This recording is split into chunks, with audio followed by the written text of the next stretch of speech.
जय जवान जय किसान।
Priyadarshini and I am selected in Indian air force as an Agniveer Vayu. इसका पहले एग्ज़ाम होता है and then physical, medical and then you will appear. Training इसकी ATS बेलागावी में होती है और 22 वीक्स की basic training and then plus 8 weeks का एडवांस कोर्स, 30 वीक्स टोटल। अच्छा, ड्रीम था। क्यों, किस वजह से ड्रीम?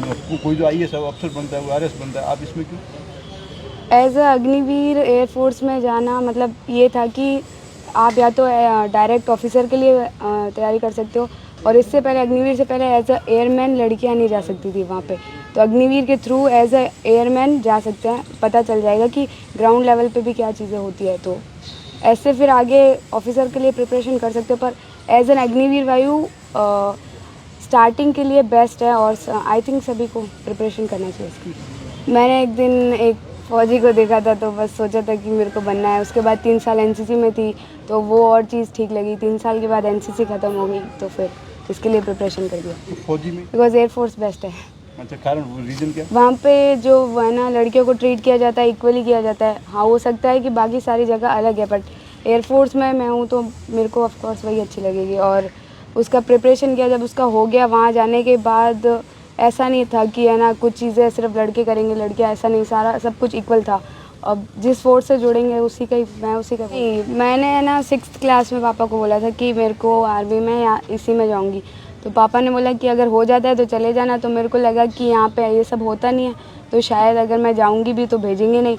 और फिर NCC के बाद मैंने एक बार पहले दिया था तब भी हुआ नहीं था, तो दोबारा दिया तो हो गया। और फिर ऑलरेडी दादाजी है BSF में तो फिर मिलिट्री बैकग्राउंड है तो मान गए, भेज दिया। और यहाँ से लड़कियाँ मैक्सिमम क्यों नहीं जाती पता नहीं, पर वहाँ पे बहुत सारी लड़कियाँ थी, पूरे इंडिया की लड़कियाँ थी। जाना चाहिए, मतलब ऐसा नहीं है कि 4 साल की है तो यूँ नहीं कि नहीं करना है। 4 साल में बहुत कुछ वो सिखा रहे हैं, सब टाइप की मिक्स है। हार्ड भी, स्टार्टिंग ट्रेनिंग हार्ड होती है एंड देन फिर आप यूज्ड टू हो जाते हो तो नॉर्मल हो जाता है।